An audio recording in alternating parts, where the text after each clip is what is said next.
사랑하는 사람은 그 사랑을 계속 확인하고 싶어 합니다. 왜냐하면 그 사랑이 자기의 짝사랑이 아니길 바라기 때문이죠. 그리고 그 사랑한다는 말을 들으면 행복하기 때문입니다.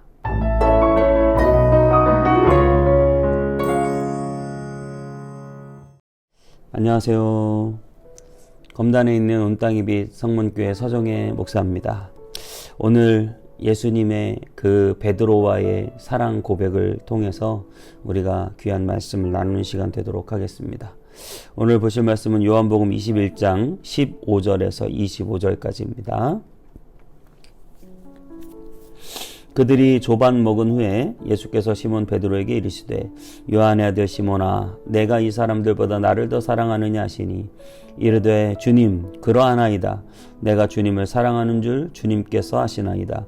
이르시되 내 어린 양을 먹이라 하시고 또 두 번째 이르시되 요한의 아들 시몬아 내가 나를 사랑하느냐 하시니 이르되 주님 그러하나이다. 내가 주님을 사랑하는 줄 주님께서 아시나이다.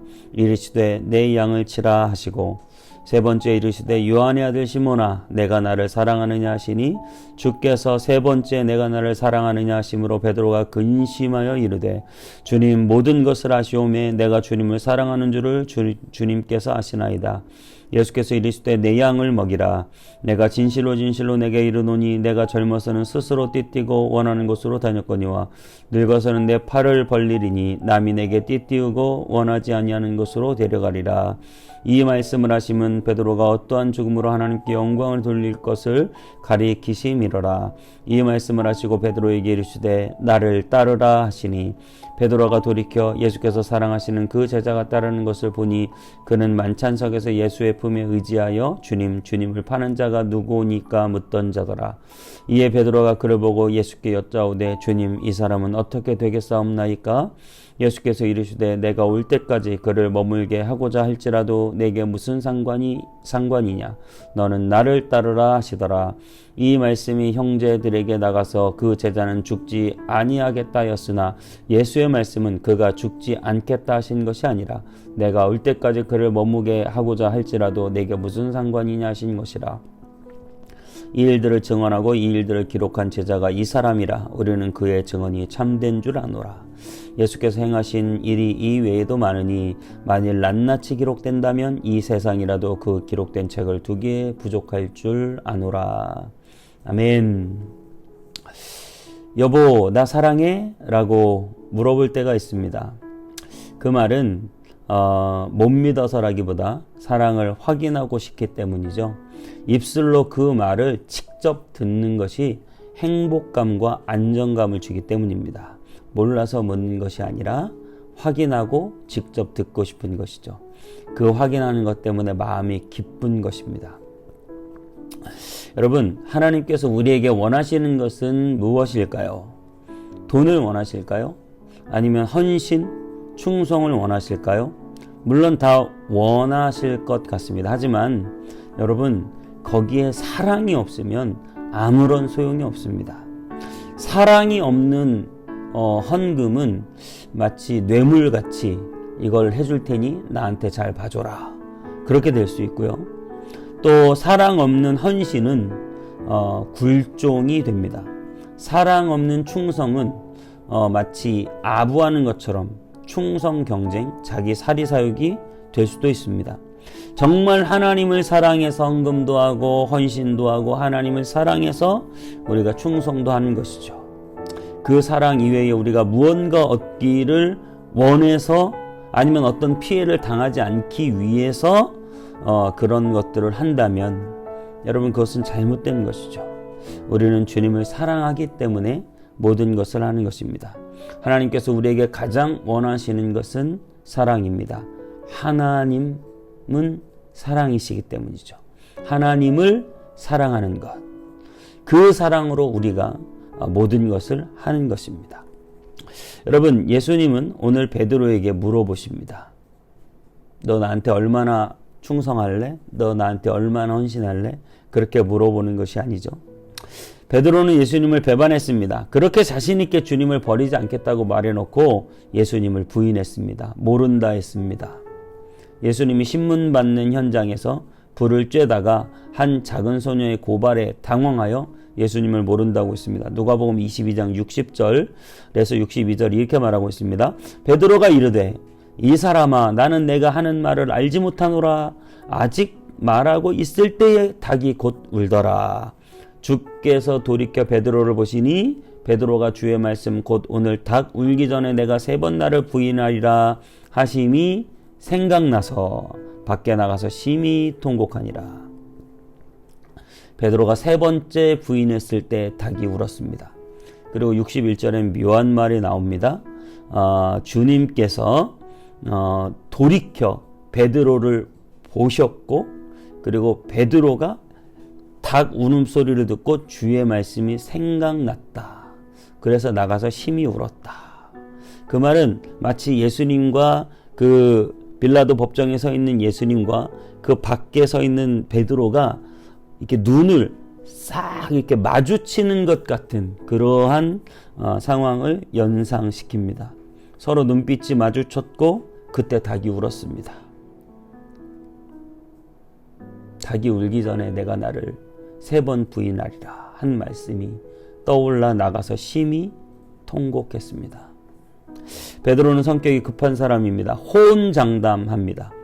예수님이시다라는 소리를 듣자마자 바다로 막 뛰어들잖아요.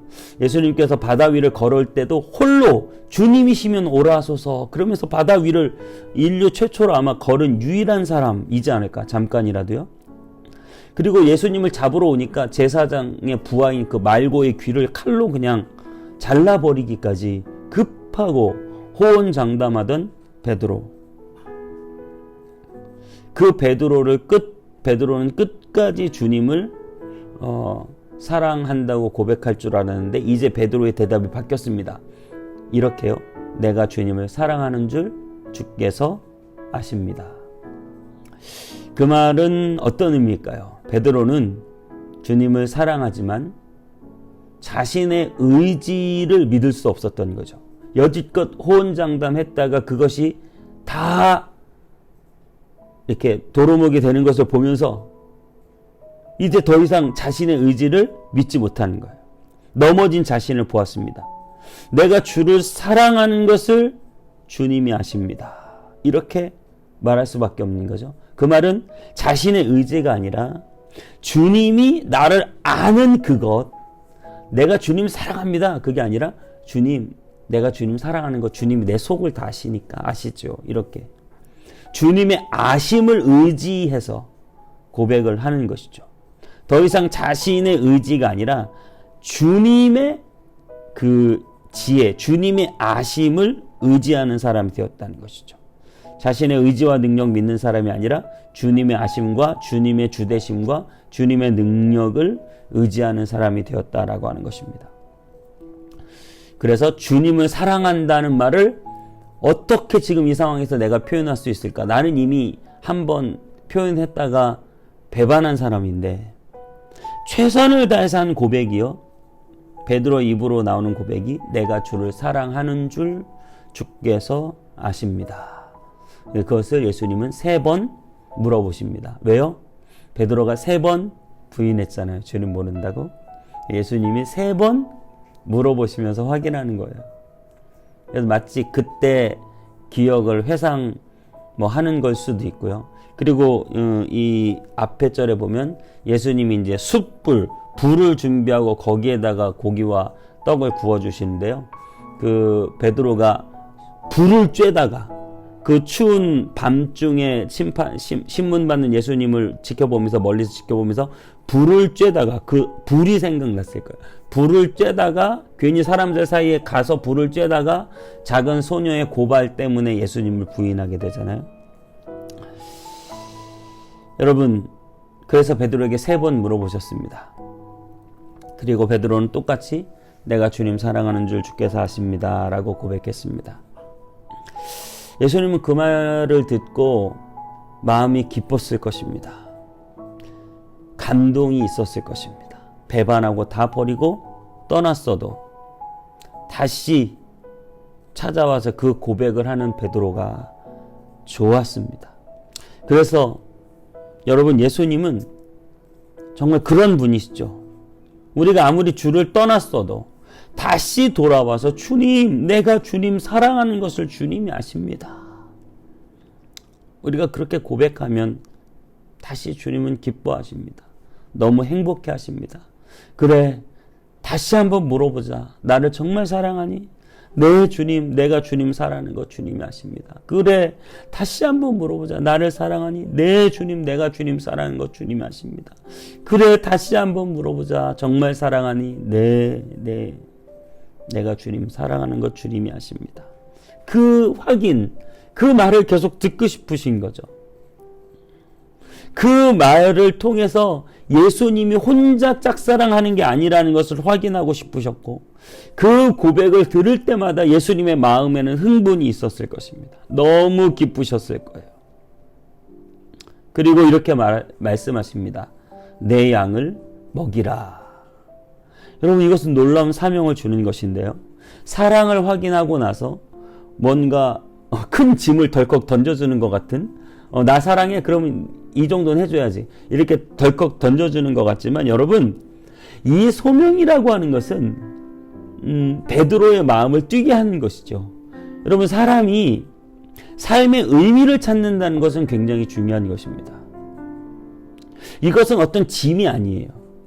아무리 돈이 많고 내가 그 돈을 쓰는 재미를 가진 인간이라도요, 그것 자체가, 돈 쓰는 재미가 인간을 완벽하게 행복해 주지 못해요. 삶의 의미를 찾을 때 사람은 제일 행복한 것입니다. 삶의 의미 때문에 어떤 사람은 나라와 민족을 위해서 목숨을 걸기도 하잖아요. 왜 그렇게 하죠? 삶의 의미를 찾을 때 가장 행복하기 때문이죠. 오늘 예수님은 그 베드로에게 정말 가장 기쁘고 행복한 삶의 의미를 찾게 하십니다. 삶의 의미. 베드로의 삶의 의미는 더 이상 육체적인 것이 아닙니다.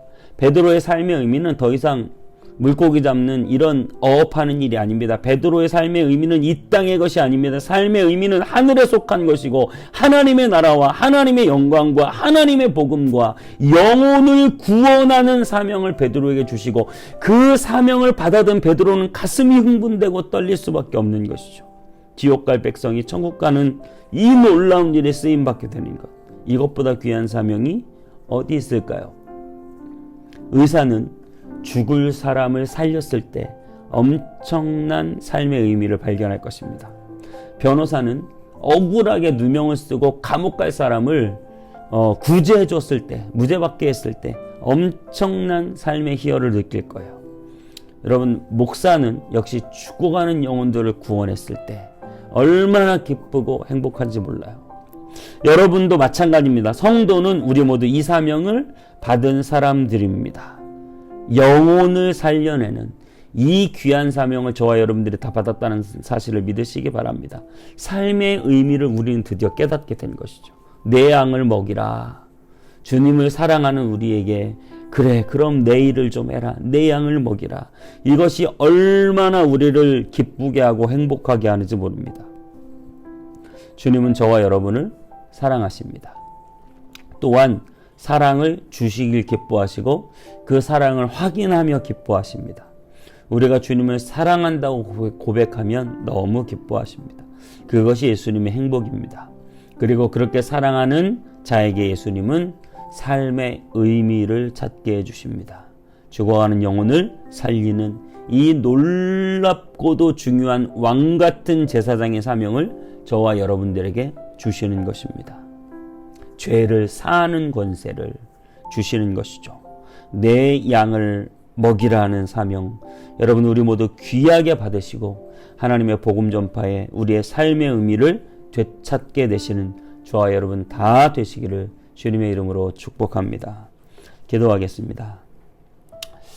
주님, 오늘 이 시간 우리도 베드로와 같은 고백이 주님께 온전히 올려지기를 원합니다. 내가 주님을 사랑하는 줄 주께서 아십니다. 내가 주님을 사랑하는 줄 주께서 아십니다. 내가 주님을 사랑하는 줄 주께서 아십니다. 내 삶이 이제는 나의 것이 아니고 내 양을 먹이라는 예수님의 그 놀라운 삶의 의미를 우리가 부여받아 이 귀한 사명 앞에 순종하고 충성하며 이 사명을 따라 살아가는 우리의 정말 의미 있는 삶이 되게 하여 주옵소서. 예수님의 이름으로 기도하옵나이다. 아멘.